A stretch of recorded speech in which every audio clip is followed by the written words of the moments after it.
Tout le monde. D'abord, j'espère que vous avez passé une excellente rentrée. Alors oui, je sais que ça fait 2 semaines de suite que je ne vous parle pas d'anime ou de manga, mais comme vous le savez, étant donné que je passe beaucoup de temps à étudier ou à dormir, je prévois 99% de mes vidéos à l'avance, ce qui fait que du coup, j'avais plein de vidéos prévues depuis les vacances. Et là, tout s'est retrouvé décalé par cette série qui m'est tombée dessus le 30 août 2019. Et je peux vous assurer que vous allez kiffer.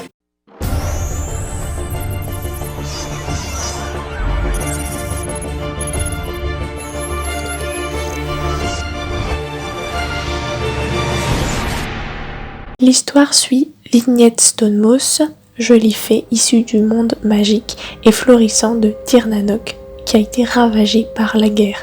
Une guerre que se livrent les humains d'une riche cité nommée The Burg contre les brutes du pacte pour coloniser l'endroit. Les créatures fantastiques se voient obligées d'émigrer vers d'autres horizons. Les humains n'aiment évidemment pas cette immigration massive et ces êtres différents sont ainsi parqués du côté de Carnival Row, d'où le nom de la série. Vignette est liée au détective Rycroft Philostrate. Ils ont eu une histoire d'amour et ils vont se rendre compte que la société devient dangereuse et de plus en plus intolérante et que depuis quelque temps il y a des meurtres qui sévissent en ville. Pour la petite histoire, la nouvelle série de fantasy appartient à Amazon Prime Video et franchement déjà avec Good Omens il m'avait accroché, mais alors là maintenant je les aime encore plus. Cette saison elle est composée de 8 épisodes de je crois 50 minutes, le dernier dure 1 heure si je me rappelle bien. À la base c'était censé être un script de Travis Beacham qui avait été écrit pour New Line Cinema. En gros il voulait en faire un film de fantasy nouveau genre dans le style thriller, néo, dark, sanglant, voilà. Mais au final, c'est passé dans les mains de Guillermo del Toro et ensuite de Neil Jordan. Mais au final, ça n'a jamais abouti et du coup, c'est pour ça que c'est Amazon qui a récupéré ce scénario pour en faire une série qui n'a rien à envier au blockbuster du genre. Niveau casting, nous avons dans le rôle de Philo Orlando Bloom, l'acteur du Seigneur des Anneaux, qui était tout simplement somptueux. Honnêtement, le chapeau rond lui va à merveille et sa voix est juste trop masculine, mais c'est vraiment trop classe. Il incarnait son personnage à la perfection et à l'instar de Andrew Garfield dans le rôle de Robin Cavendish dans le film Bref, je n'aurais pas vu un autre acteur jouer son rôle tellement il est doux. Et il y a également Cara Delevingne, Vignette Stonemoss, et franchement ses regards, ses scènes de larmes ou de colère sont magnifiques. Même le battement d'ailes façon hélico est somptueux et honnêtement j'aime aussi pendant les scènes de sexe quand elle lève ses ailes, elle a vraiment de magnifiques ailes. Je pense que c'est parce que j'ai été élevée à la fée Clochette, mais j'ai pas compris pourquoi elle pouvait voler sous la pluie. Il y a l'actrice de Coup de foudre à Bollywood, Indira Varma, en tant que femme du chancelier. Ensuite, il y a le chancelier lui-même, joué par Jared Harris, qui s'est illustré récemment dans la série Tchernobyl, qui d'ailleurs est exceptionnelle. Foncez la voir si ça vous intéresse. Franchement, vous regretterez pas. Et enfin, la sorcière. Franchement, le maquillage, il est jusqu'aux ongles de la sorcière. C'est vachement classe. Et puis, on dirait qu'elle porte un turban, style les femmes de la Mongolie. Je pense que vous avez kiffé. D'ores et déjà, je peux dire que j'ai mis un 9 sur 10. Par les points forts, on peut dire d'abord que c'est une série sous fond steampunk. Et donc moi, forcément, ça me plaît quoi. Honnêtement, je l'ai dévoré en 2 jours. Je n'en aurais mis qu'un soir. Mais comme je l'avais vu avec ma mère, j'ai dû couper en 2. Elle a super accroché, sachant que de base, c'est absolument pas ce style qu'elle aime. Ensuite, on a un duo principal, donc Vignette et Philo, qui est super exceptionnel. Franchement, je pense que c'est un des meilleurs couples de séries que j'ai jamais vu. Surtout le jeu des acteurs, les deux, ils arrivent à montrer de l'alchimie, la douleur, la haine, l'amour, tout ça que ressentent les personnages.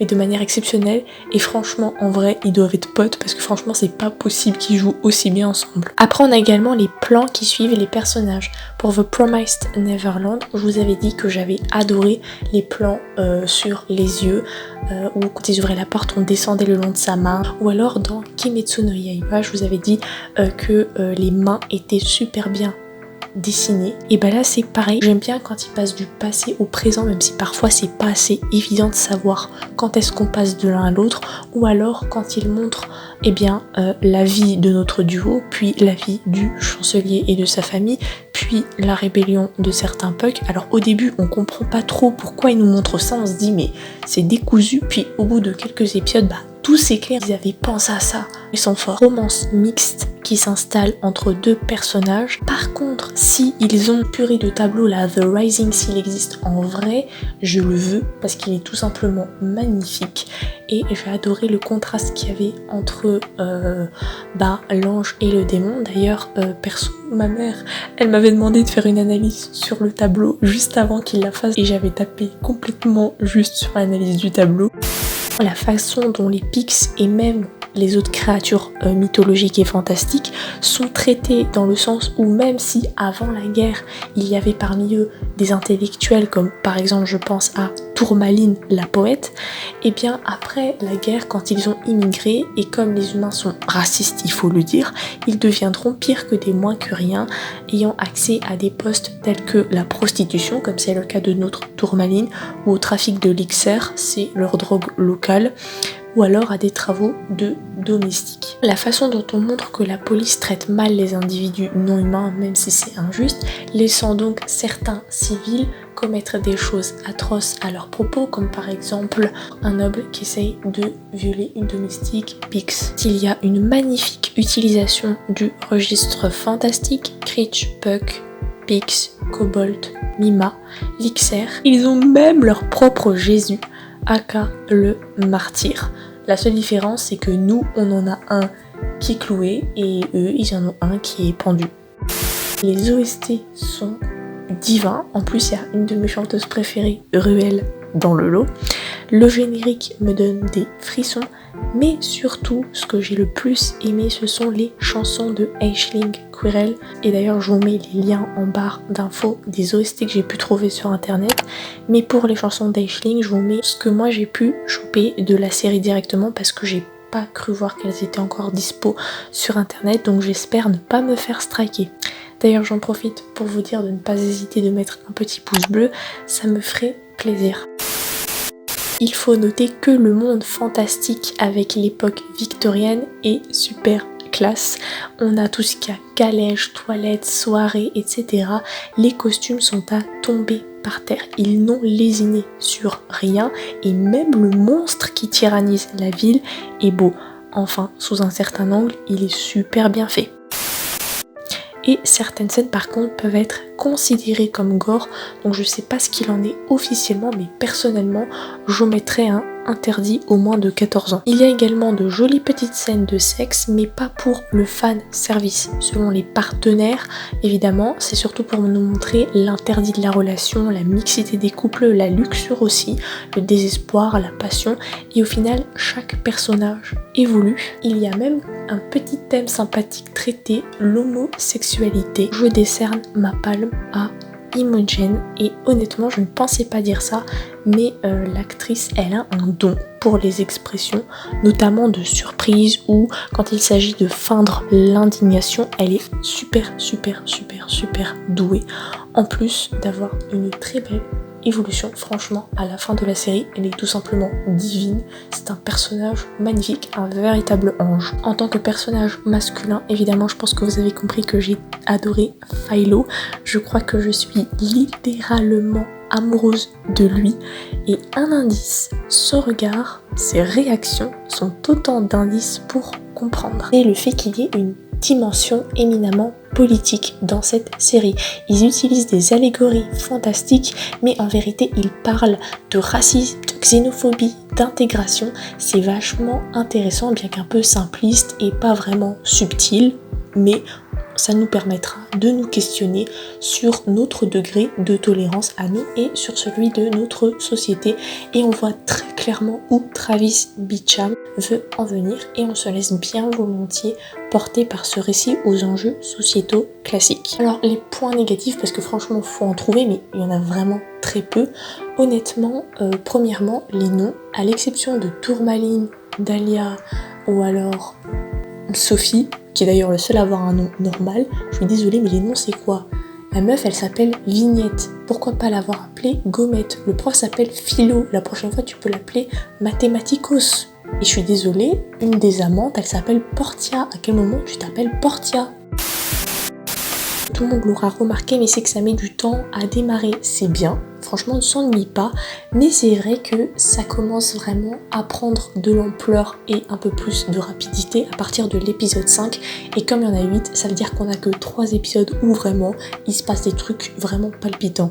Et du coup ça laisse place à des questionnements, plein de questions qui restent en suspense. Mais évidemment, ces points ne pallient pas à l'excellence de la série qui rentre sans contexte dans mon top 10. Ce sera également en barre d'infos pour que vous puissiez passer d'un item à l'autre plus rapidement.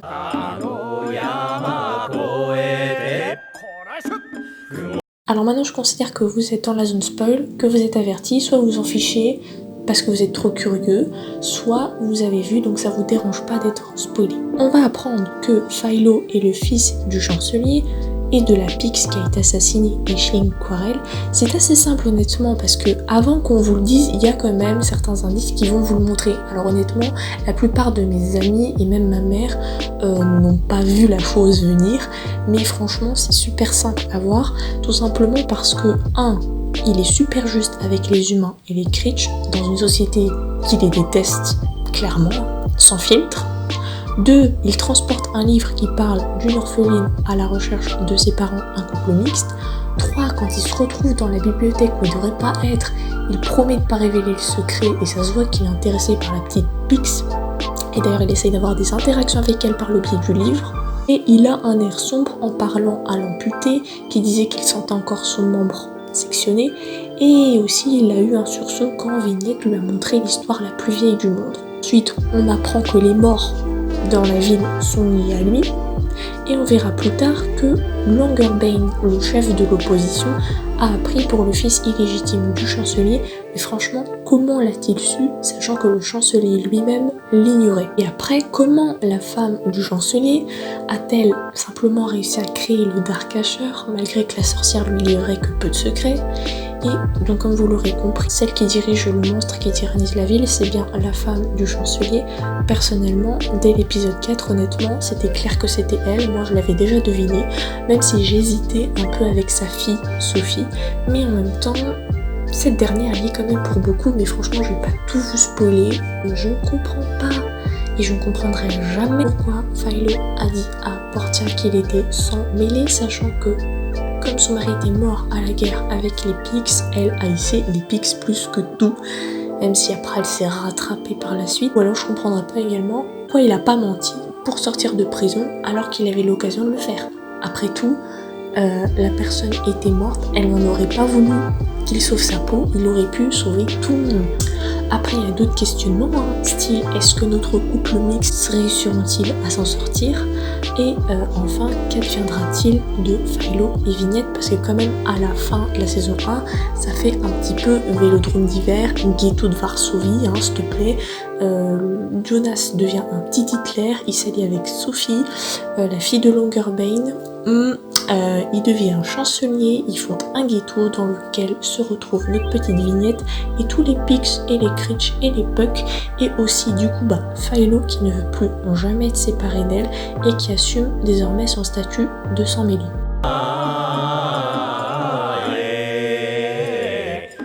Est-ce qu'il y aura une saison 2 ? Oh que oui, après avoir fait des recherches, j'ai vu qu'elle a été directement commandée et clairement ils le font une, car comme je l'ai dit, les 3 derniers épisodes ont donné le là et la suite va être retentissante, pleine de drames, de combats, de machinations, de rebondissements. Honnêtement, je ne pensais pas vous faire une vidéo sur cette série en particulier, Je me suis dit pourquoi pas, elle m'a agréablement surprise, faut que j'en parle. Et j'ai décidé désormais de le faire quand une série m'aura grave surprise ou quand elle sera complètement terminée. En tout cas, j'espère que ça vous aura plu. Vous connaissez les bails. La question du jour, quant à elle, c'est quelles sont vos 10 séries favorites? Et on se retrouve un samedi lointain pour parler d'anime chinois. Ciao!